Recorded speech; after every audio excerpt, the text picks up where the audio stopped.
Ó, a gente tá com o Fernando Resch, acertei o nome, hein? Auxiliar no São Luís, de Ijuí, que é uma cidade do Rio Grande do Sul. Natural de Caxias, que é uma cidade maravilhosa. Ah, ele aí, Veloso. É, eu lembrei dele. Fala, Fernando. Grande Fernando. Foi criado na base do Juventude, tem uma relação importante com o clube, era atacante, ficou na história pelo primeiro gol marcado na ida da final da Copa do Brasil, que daqui a pouco nós vamos ilustrar, Fernando. Obrigado pelo seu tempo para nós. Copa do Brasil 99, atuou por clubes grandes como Palmeiras e Inter, além de ter jogado na Austrália, no Japão. O filho de Fernando, Rafael Resch, joga como meia do Sub-20 do Juventude e tem nacionalidade australiana. Até porque o cara vai para a Austrália também, o cara tem que fazer filho, né, meu? Não é verdade? O cara vai para a Austrália, vai ver canguru, é lá que tem canguru? É lá que o Amaral dava chocolate pro canguru. O canguru dava fazer churrasco, a picanha pro canguru. O Amaral dava picanha, chocolate pro canguru. O canguru ficou... Quando o Amaral foi embora da Austrália, o canguru foi embora do Porto. Foi despedido do Amaral. Despedido do Amaral. Trabalha como auxiliar de Piccoli no São Luís, de Juí. A dupla estava no Pelotas e conquistou a Copa Seu Verratti, pô, que é o grande Seu Verratti do Grêmio, um dos caras mais importantes da história do Grêmio. E a Recopa Gaúcha também, 2020. Fernando, obrigado por você dar o seu tempo para nós. Queria muito que você falasse sobre esse Juventude, que é da era Parmalat, que foi importante um título, e por isso que a gente está com você. Daqui a pouco a gente vai colocar o Laurinho também, que é o jogador que mais atuou com a camisa do Juventude. E a gente sempre teve um respeito muito grande pelo Juventude, até em relação ao que é a Parmalat e também a organização do Juventude. Obrigado, Fernando, por você estar com a gente. A gente está muito feliz de você estar aqui com a gente. Queria que você falasse sobre esse título e a gente vai já ilustrando daqui a pouco com o seu gol. Legal, Neto. Boa noite. Boa noite a todos os telespectadores, enfim, boa noite, Veloso, né? Há longo tempo que a gente, enfim, acabou jogando junto no Palmeiras. Exatamente, o título, na verdade, da Copa do Brasil para o Juventude, né, é um título emblemático, né? É o maior título da história do clube. Eu, como jogador criado aqui no clube, no Juventude, desde os 12 anos de idade, a gente tinha e continua tendo, né, uma identificação enorme com o Juventude, entre indas e vindas. Já foram mais de 20 anos, né, que eu faço parte do Juventude. E logicamente, né, essa Copa do Brasil de 99 foi o maior título da história do Juventude até hoje, o que deu uma visibilidade um pouquinho maior a nível nacional, né? Já se vinha de 5 anos na primeira divisão do Campeonato Brasileiro e esse título coroou todo aquele trabalho que foi feito naquela década de 90, né? Um trabalho que de alguma forma começou com um grande patrocinador, e isso não pode ser escondido, né? Pode falar o nome. Aqui, viu, Fernando? Aqui no programa que eu faço, nos programas que eu faço, na Rádio Bandeirantes que eu trabalho, há 20 anos na Band, nunca ninguém, nem o que eu encontrei, o Johnny Saad agora do lado ali, aqui, né, aqui na Band, tratando com uma educação incrível. Às vezes eu passo perto de um Zé Ruela aí, os caras nem olham na minha cara. O presidente da Band, ele para conversar comigo como se fosse um amigo, porque a gente tem receio, a gente fica meio com medo, né? Você vem com o seu Johnny Saad já ali, vai que, né? Vai, né? Vai que, né? Eu falei, seu Johnny, tá tudo bom? Eu falei, tá tudo bem, né, tio? Você tá aí, a conversa rolou. E aqui eu nunca fui proibido e nunca fui taxado por ninguém de poder falar, ó, Red Bull Brasil, Mastercard, não sei o quê. E a Parmalat foi importante pro Juventude. Você pode falar, filho, como todo mundo pode falar, o patrocinador que quiser aqui nos Donos da Bola, na Rádio Bandeirantes e aonde eu trabalhar aqui. Isso, exatamente. A Parmalat foi importantíssima, né, na questão do Juventude, na questão da estruturação do Juventude como clube, né? Uma cidade do interior gaúcho, né? Logicamente a maior cidade do interior gaúcho, mas ainda assim é uma cidade do interior. E como vocês bem sabem, né, os clubes do interior de todo o Brasil continuam passando o tipo de trabalho, né, dias de hoje.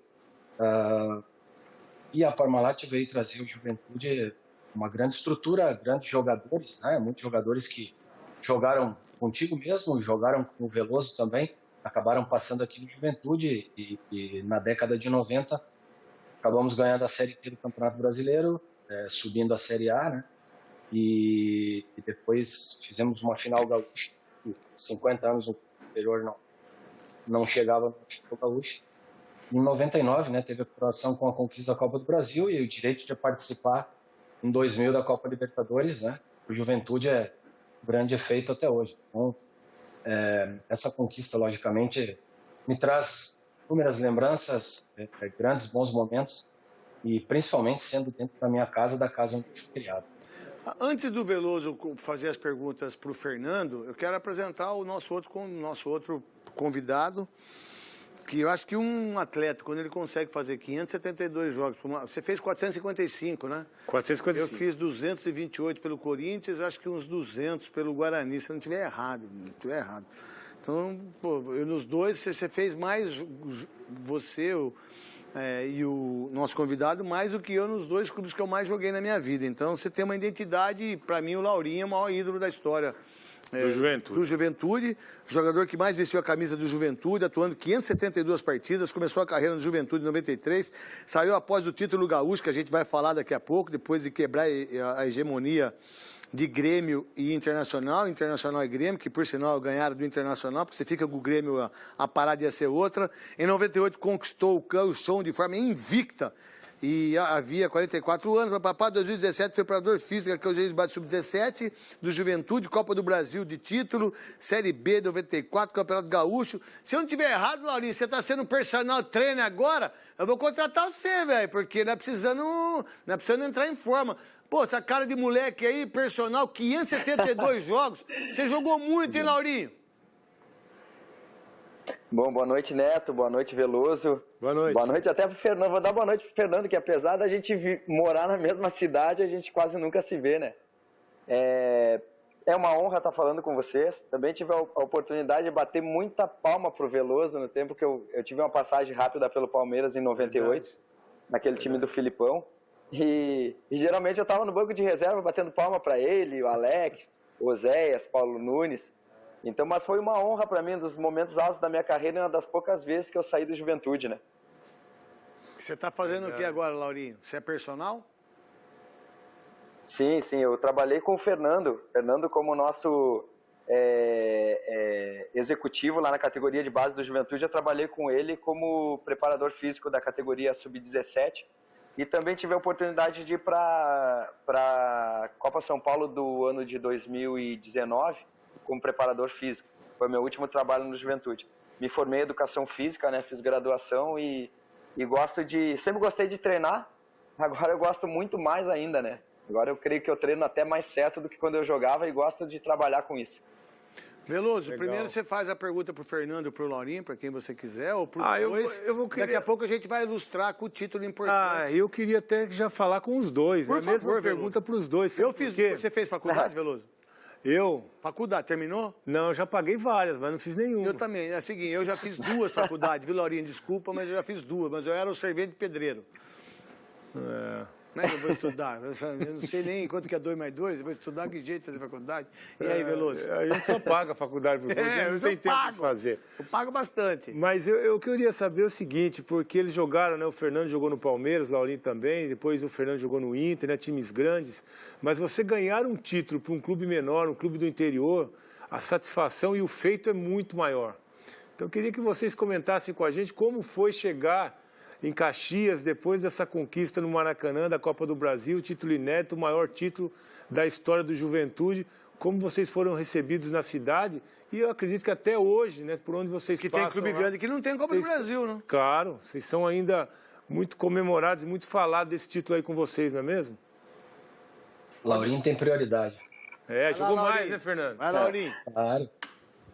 A verdade é que realmente tem todo esse romantismo de se ganhar um título, a dificuldade que se passa num clube com uma estrutura um pouco menor, né?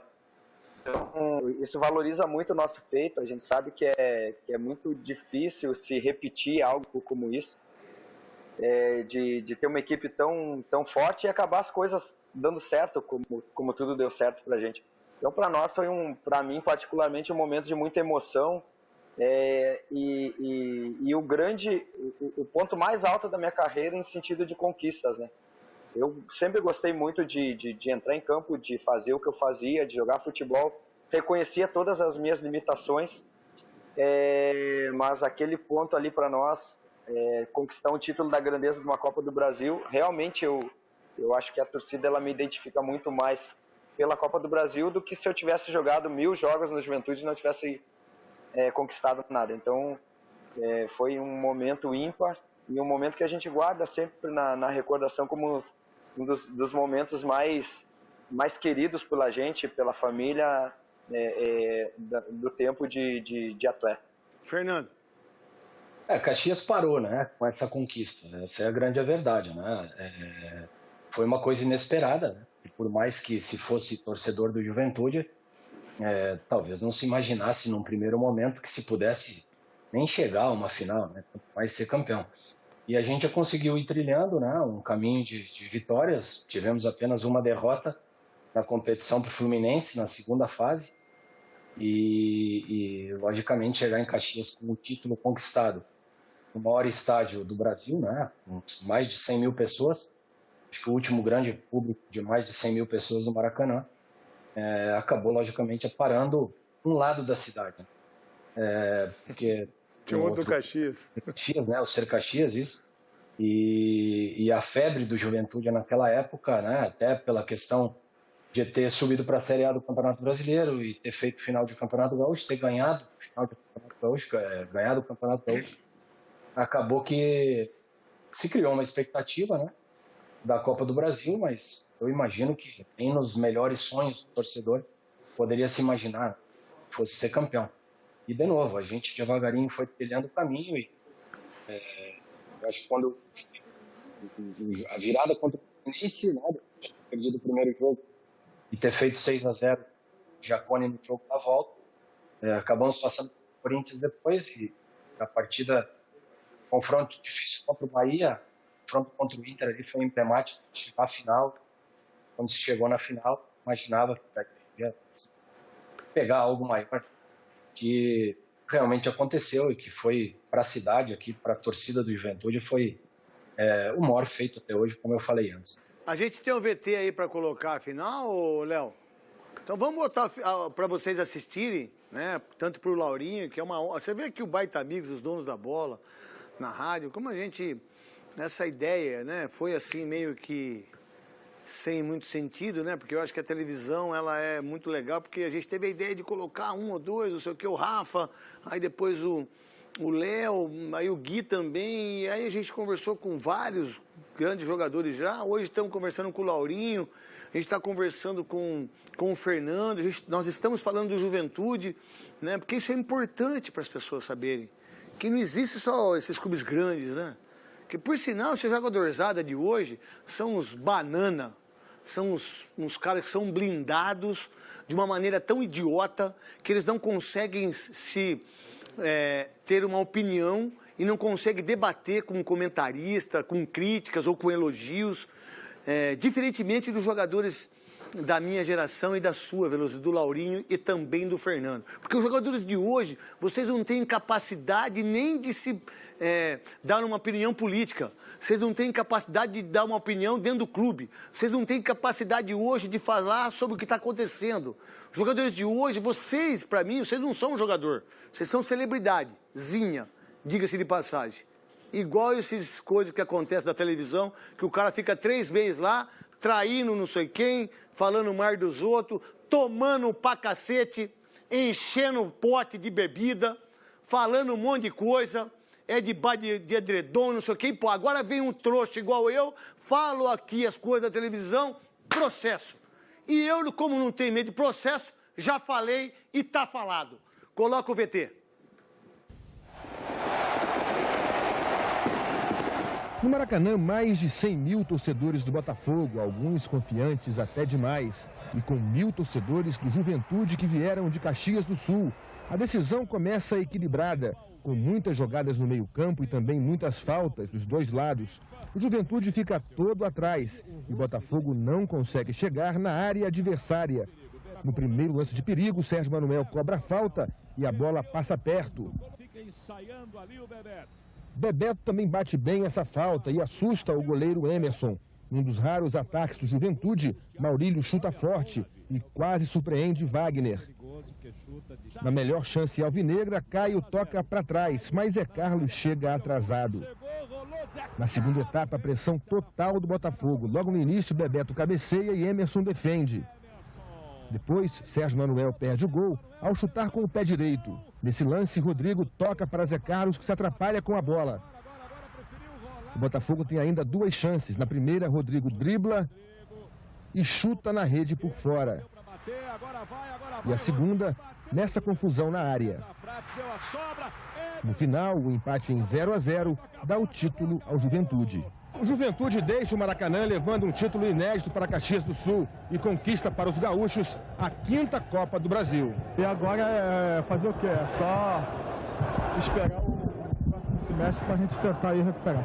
Felizmente, hoje a gente deu um passo muito importante para que a mídia do Brasil e do mundo, porque esse jogo foi transmitido para muitos países, venha conhecer o Juventude de Caxias do Sul. É bonito ver esse grito, fogo, fogo, fogo, mas eles deram foi mais fogo pra gente, nós conseguimos ser campeão.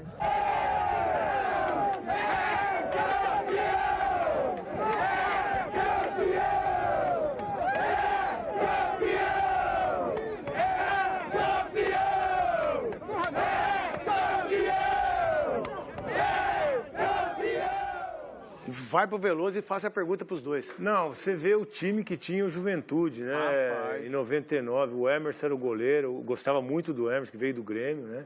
Grande goleiro, muito técnico, muito rápido.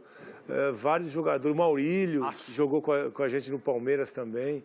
Então, um time sensacional. Flávio, né? O Flávio. Flávio também, Capitão, volante. jogou no São Paulo. Então, assim, o que a gente viu desse time do Juventude jogando, eu acho que hoje no futebol brasileiro a gente encontra poucos times que têm jogadores com a qualidade que vocês tinham, né? E por isso que o Juventude acabou levantando essa taça inédita aí no Maracanã, num grande jogo para vocês. Mas eu acho que o Fernando já falou sobre isso. Você acha que esse jogo da semifinal contra o Inter, que era o grande adversário, ganhar no Beira-Rio o segundo jogo, é o que deu moral para o time chegar também no Maracanã para decidir e ter a confiança para ganhar o título, né? Do Botafogo com o Maracanã lotado? E se o Laurinho também e o Fernando puder dar o nome de todo mundo que está nessa foto aí, eu gostaria de saber. Porque aí são os verdadeiros campeões, porque aí não tem só o jogador, ele tem aí o elenco, né? O elenco todo. Vocês podem falar de 1 a 1 aí, fazendo um favor? Dá para falar sim. Tu lembra de todos aí? Na ordem aqui, eu não estou conseguindo identificar muito bem na ordem, né? Mas o time titular do Juventude basicamente era Emerson, Marcos Teixeira, Capone, que acabou não estando nesse jogo, porque saiu expulso no primeiro jogo aqui em Caxias do Sul. O Índio, o outro zagueiro, e o Denis, lateral esquerdo. Aí, Lauro, Roberto, Flávio, Mabilha, Maurílio, Márcio e Mexerica. O Wallace, que era um meia, que era do Fluminense, né? Formado no Fluminense, acabou também sendo expulso no jogo em Caxias e não jogou a segunda partida. E no banco de reservas desse jogo, Humberto, goleiro, Patrício, zagueiro. Eu estava no banco, porque o titular era Maurílio e Márcio Mexerica. Eu havia jogado o primeiro jogo que o Maurílio estava suspenso. Gil Baiano. Gil Baiano, meu parceiro, Gil Baiano. Alcir, lateral, que era do Atlético Mineiro. Lógico. O Kiko, um menino daqui do interior gaúcho, formado na base do Juventude. Esqueci de alguém, Laura? Da comissão técnica do roupeiro, você lembra? Vocês lembram? Claro. Puxa. Comissão técnica é o seu Romero Luz, que era né? Isso, falecido, né? Vai, Laurinho, fala da comissão. Não, pode falar, Fernando, pode falar. Eu ia falar do roupeiro, do titio, do Zico, né? O Zico também que nos deixou no ano passado, né? Foi mais de 40 anos roupeiro do Juventude. Ano passado acabou nos deixando, né? Acabou sendo internado e acabou não conseguindo vencer a doença. Mas tinha o Massa, né? Que a gente chamava o massagista de Massa, que ainda está no Juventude hoje. Dr. Irã Cercato também, que teve aí mais de 40 anos no Juventude. Naquela foto ali, o Ilo Roxo era o preparador de goleiro, né? E depois trabalhou muito tempo no Inter. Acho que era esse pessoal aí, né? Preparador físico Álvaro Peixoto. O que vocês dois lembram desse jogo? O que vocês podem falar para o torcedor do Juventude, né? E essa conquista maravilhosa. Primeiro o Laurinho, depois o Fernando. Bom, Neto, o que eu lembro assim, desse jogo é que realmente foi uma pressão muito grande que a gente tomou. Sim, a gente estava preparado para esse momento, por todo o contexto, a gente havia vencido outras batalhas que talvez só a gente acreditasse que poderia vencer, mas foi um jogo de muita pressão, onde cada um fez o que precisava ser feito, eu acredito. A gente viu aí no VT aí algumas defesas do Emerson, e sempre que a gente precisou muito dele, ele foi perfeito no jogo, ele segurou pra gente. Né? O Índio e o Piccoli, que o Piccoli é que entrou no lugar do Capone para jogar nesse jogo, o Índio, que também teve passagem pelo Palmeiras. Eles jogaram muito, eles defenderam muito, a gente se doou ao máximo. Sabe como é que é? Chega numa hora de uma final e tu entra com uma vantagem pequenininha dentro do campo, tu entra muito tenso. Então a gente sabia que era muito difícil a gente conseguir ter tranquilidade naquele jogo, fazer 1, 2, 3 gols. E a gente tentou, puxa, vamos fazer o nosso melhor aqui na parte defensiva. E quando a gente retomou a bola, a gente tinha jogadores muito perigosos, como o Maurílio. O Maurílio era um excelente batedor de falta também. A gente sabia que podia contar com o Márcio Mexerica, o Fernando se entrasse. E no final desse jogo aí, quase que a gente ainda acabou vencendo num contra-ataque o jogo. Ô, Fernando, a pergunta do Veloso em relação a semifinal ao jogo Internacional. Inter, lá no Beira-Rio, que vocês venceram bem, depois de empatar em casa, né? Porque havia aquele sentimento aqui, né, do clássico gaúcho. Por muitos anos o Juventude vinha tendo vantagem sobre o Inter, né? Inclusive no Campeonato Gaúcho de 98, eu acabei sendo vice-campeão como atleta do Internacional, né? Em 98 eu estava no Internacional quando perdemos a final para o Juventude do Laurinho, né? E então havia meio que um sentimento de revanche, né, por parte do Inter. O primeiro jogo no Jacone foi numa noite muito fria, um 0-0 muito frio no Jacone, né, que a gente está vendo aí. Um jogo truncado, enroscado, né, como sempre foi Juventude e Inter. E chegamos no Beira-Rio com 70 mil pessoas, mais de 70 mil pessoas. E um inferno, né, era uma coisa impossível de se comunicar. E acabou que a coisa foi fluindo. Mas jogo assim que é bom, né, Fernando? Tão natural, foi um 4-0 muito natural, né? E aquilo ali eu acho que nos credenciou a acreditar realmente que se podia ser campeão. Até então, estava naquele embalo de passamos mais uma fase, né? Vamos ver o que acontece na próxima. Mas realmente, depois dessa vitória emblemática no Beira-Rio, eu acho que a gente... Eu acho não, certeza. A gente pensou o seguinte, agora dá, né? Chegamos na final, agora a gente tem que levantar o caneco. E fizemos o primeiro jogo contra o Botafogo, da final em Caxias, incendiamos, né? A cidade incendiou, apesar de ser um dia frio também, mas a cidade incendiou e a gente acabou tendo a vantagem que precisava. E até, só para responder, né, que o Neto até perguntou o que a gente lembra, né, do jogo do Maracanã. O que eu lembro muito do Maracanã é que eu virei de costas muitas vezes para o campo, porque eu estava no banco e no banco é difícil, né? Não é fácil numa final estar no banco. Por muitas vezes eu tive que virar de costas para não ver a pressão, principalmente ali do segundo tempo. Né? Mas no final, enfim, tudo deu certo e a festa foi imensa. E no VT aqui que nós estamos mostrando, não sei se vocês estão vendo aí, a torcida do Inter tacou fogo na própria bandeira. Isso. Do Internacional. Né? Tá virando freguês do Juventude, né? Muito freguês do Juventude. Que isso. A gente está mostrando agora contra o Fluminense. Queria que você, Laurinho, falasse desse jogo e também o Fernando, por favor. Esse jogo aí foi, digamos assim, a grande virada nossa nessa Copa do Brasil, né? Porque a gente saiu de se eu não estou enganado, 3-1, Fernando? 3-1. Foi no Maracanã? 3-1. A gente sai de um 3-1 e é muito difícil chegar em Caxias e reverter. Só que nesse jogo, o nosso capitão, o Flávio, ele estava muito bem no jogo. Eu acho que ele fez uns 4, 5 gols, sei lá quantos gols que ele fez. Eu nem me lembro, toda hora ele estava fazendo gol. Até então, agora eu vi dois. Praticamente ele decidiu o jogo pra gente aí em casa. O nosso time jogou muito bem e foi uma pressão. Acredito que esse jogo aí foi um jogo que a gente também, por ser um momento especial para nós, a gente conseguiu reverter muito rápido a vantagem que o Fluminense tinha. A partir daí, a gente foi no embalo. Fernando. Foi também um jogo emblemático, né? Porque havia desconfiança até então, era a segunda rodada ainda da competição, e depois do revés de 3-1, né? O Fluminense era o Fluminense do seu Parreira como treinador. Então era difícil a missão. Mas lembro que entramos no jogo e quando que pareceu que o Fluminense foi entrar na partida, já estava 3-0 e não conseguiu mais reverter. Uma partida, como o Laurinho falou, emblemática. E nesse deu... eu vi o Fernando e o Laurinho, eu não tinha visto, mas só nesse jogo aí foram quase 4 gols de cabeça. Que por sinal... Que virada em 6-0. Que por sinal, o último de cabeça, o chegou e bateu, o Flávio fez o gol. É pastor alemão, Laurinho?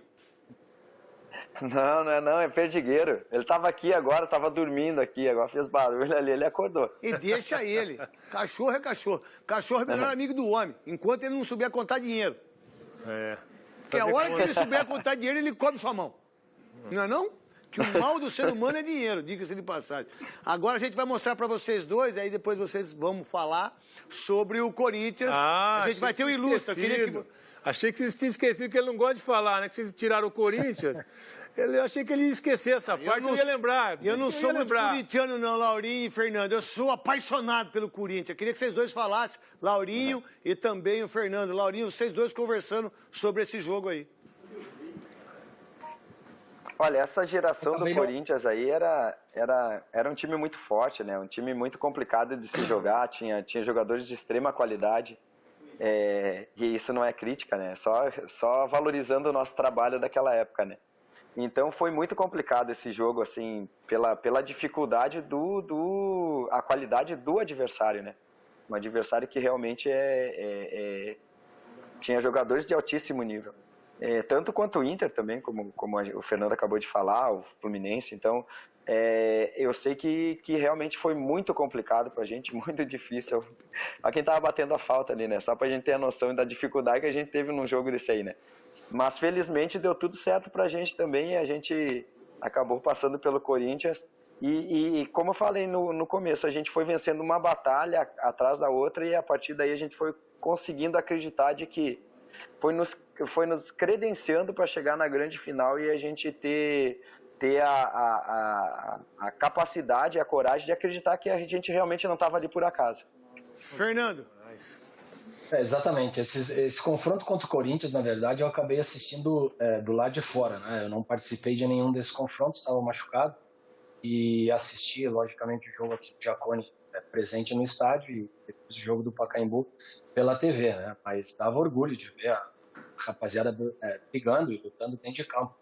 Esse Corinthians foi campeão brasileiro nesse ano, né? Se eu não estou enganado. E logicamente foi dificílimo, né? Passar um confronto difícil onde a gente se portou extremamente bem defensivamente, né? Porque acabamos não tomando nenhum gol nos dois confrontos. E realmente fez com que a gente fosse acreditando cada vez mais, né? Pudesse ter algo guardado ali na frente.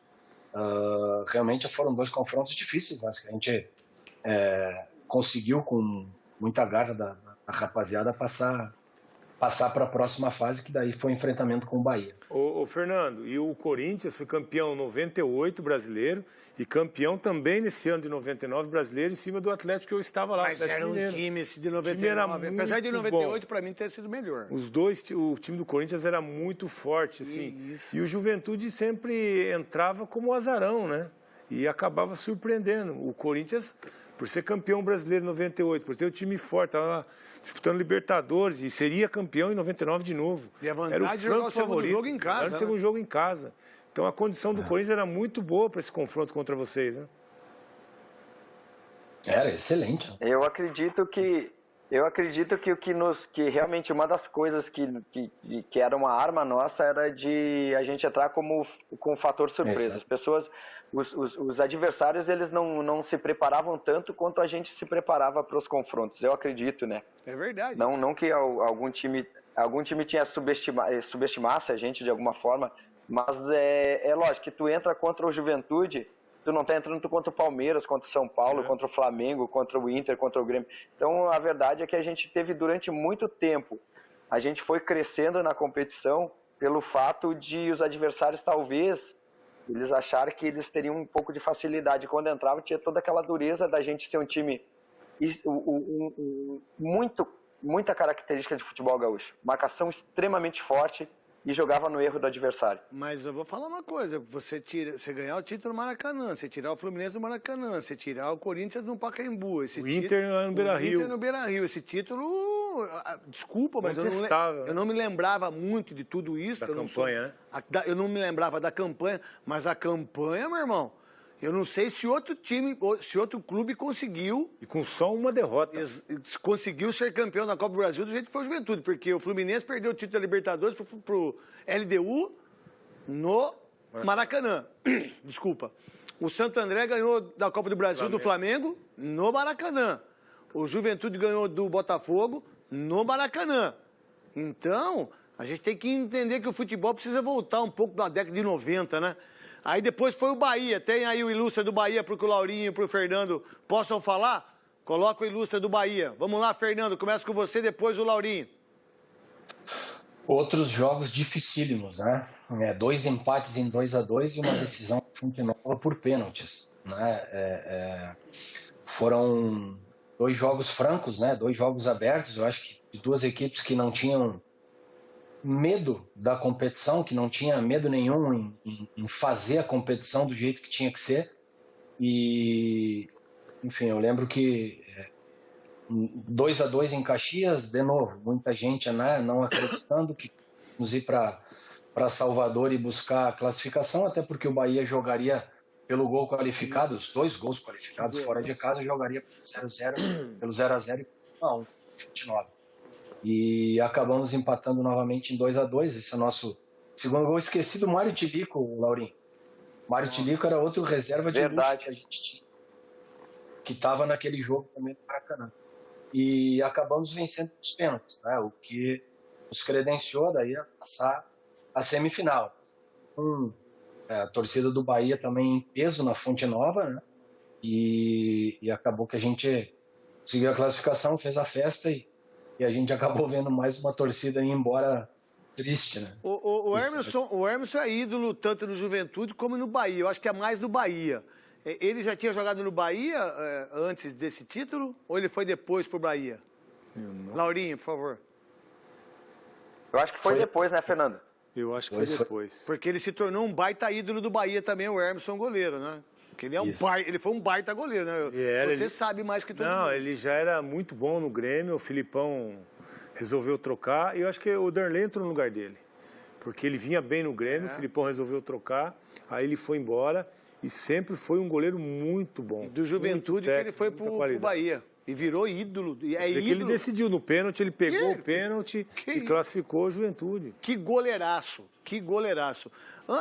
Antes da gente, depois do Bahia, quem que foi, Léo, fazendo favor? Foi a semifinal o Inter e também o primeiro jogo, o jogo do final do Botafogo, que o Fernando fez o gol.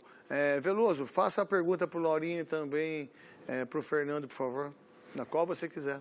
Eu acho que para eles passarem para a gente as dificuldades, né, dessa trajetória toda, de um Juventude desacreditado, pegando grandes adversários na competição e tendo apenas uma derrota em toda ela, né, das dificuldades que encontraram pelo caminho aí. Vai, Laurinho. Na verdade eu acredito que era um desafio para a gente, né? A gente teve uma oportunidade, apareceu uma oportunidade de ouro pra gente, por a gente tá num campeonato que a gente era franco atirador e a gente estava superando adversários grandes. Então, assim, para nós, as dificuldades que a gente teve é aquela dificuldade que o clube menor sempre tem, de enfrentar um grande. Tem que se preparar muito, tem que concentrar muito, tem que estar muito bem a parte psicológica para não sentir a pressão, porque são torcida do Corinthians, do Fluminense, do Inter, do Botafogo, puxa, é muito complicado a gente jogar. Como a gente ali tinha 100 mil torcedores, no Maracanã tinha 1000 que era do Juventude. Então, eu acredito que a parte principal, a maior dificuldade que a gente tinha era a gente conseguir acreditar que a gente era capaz de passar. E a gente teve esse mérito, que eu acho que foi o principal, de em casa, geralmente a gente fazer o fator local valer a pena pra gente, e quando a gente tinha que sair para jogar fora, a gente era muito certeiro no contra-ataque e a gente fazia o que tinha que ser feito.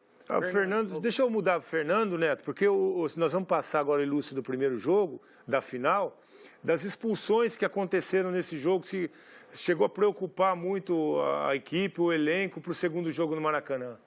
E durante a partida também, né, que era a decisão, perder jogador sempre é complicado. Por sinal, toda vez que joga lá contra o Juventude, esse cara sempre tá com a mão ali na frente da câmera. Acho que é o mesmo braço. Mas 200 anos deve ser o mesmo cara.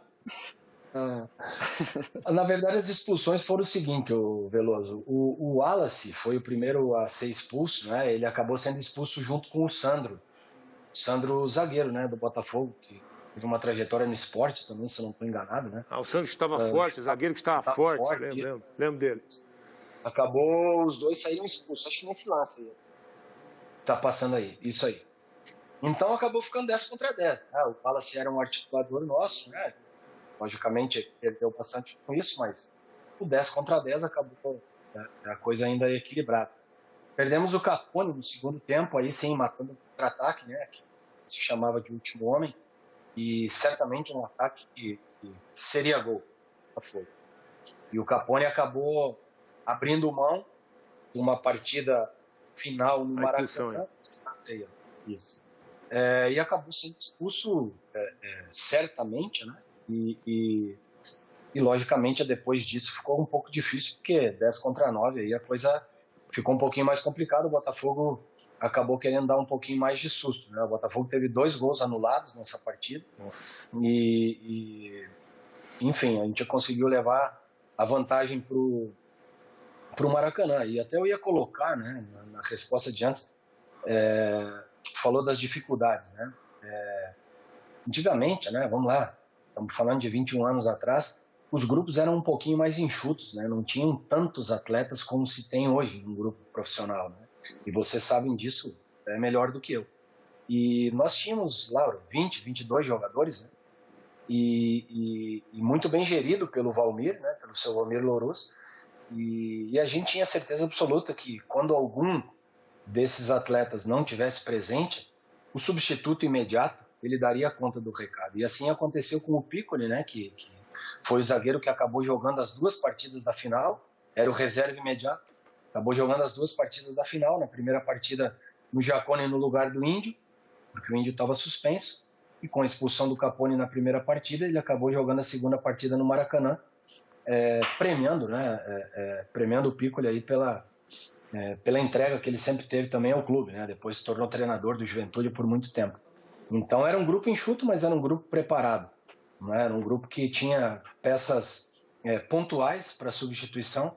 Todos foram usados, eu acredito que todos os 22 atletas em algum momento foram usados e deram conta do recado, porque como vocês bem falaram, né, a gente teve apenas uma derrota e a gente já conseguiu sair coroado com esse título.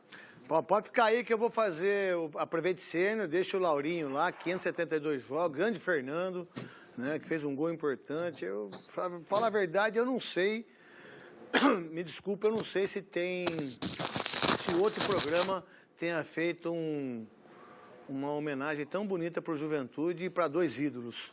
Verdade. Eu não sei, não me lembro, mas a gente conseguiu fazer com o Rafa, parabéns ao Rafa, toda a nossa produção, e eu estou feliz, porque a gente tem que valorizar todos os atletas que conquistaram um título e que não conquistaram, talvez. Talvez muitos estejam assistindo agora do Juventude, torcedores do Juventude, né, se relembrando de 21 anos atrás e se emocionando em relação àquilo que aconteceu. E é isso que eu gosto de fazer, e é isso que eu faço. Daqui a pouco a gente vai falar também da atualidade, vamos perguntar para o Laurinho, também para o Fernando, porque às vezes eles têm uma visão diferente do que a nossa, daquilo que eles enxergam de futebol, daquilo que eles estão lá, e a gente vai conversar com os dois daqui a pouquinho. Daqui a pouquinho também vou mostrar que a gente já ganhou aqui, mostrar já, velho. Mostrar já. Esse aqui é seu, tá, Veloso? E da Cris. Dá para mostrar aqui? Esse aqui é... Donuts. Donuts. É do nosso querido Mr. Duke Donuts. É o Pato Donald, né? Diga-se de passagem. Tá aqui, ó. Tá bom aqui pra vocês? Deixa eu baixar aqui. Aí, ó. Baixei. Ai, minhas costas! Ai, minha hérnia! Aqui, ó. Não consigo mais levantar. Travou? Travou. Mentira, não travou, não. Aqui, ó. Obrigado. Esse aqui, ó. Quem quiser aí, ó. Entra aí no... MR Duck Donuts. O melhor da região. Ó, é uma...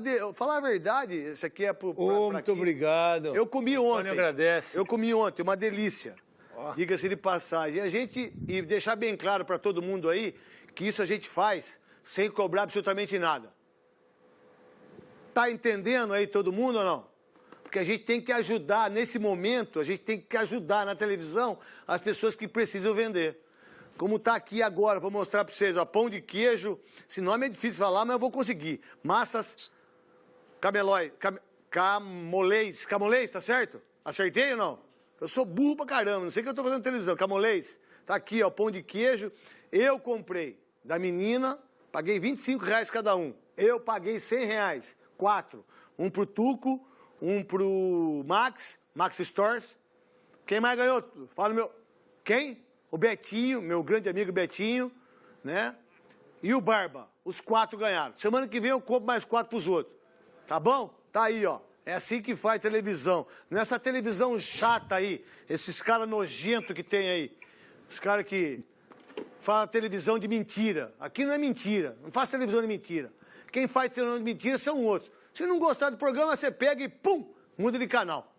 A Prevent Senior é operadora de saúde especialista em pessoas. Por quê? Assim como todos nós, acreditamos no poder da evolução para realizar sempre mais, né? E realmente fazer a diferença. Isso significa mais saúde, segurança, bem-estar para o adulto mais e seus acompanhantes. Hoje e sempre. Obrigado à família do seu Sidney, muito obrigado mesmo a todos vocês. E tudo isso em 16 novas unidades de última geração, construídas para garantir ainda mais conforto, né, e facilidades, sempre que você precisar. Afinal, esta é a marca da Prevent Senior. Há 23 anos que milhares de pessoas conhecem e confiam.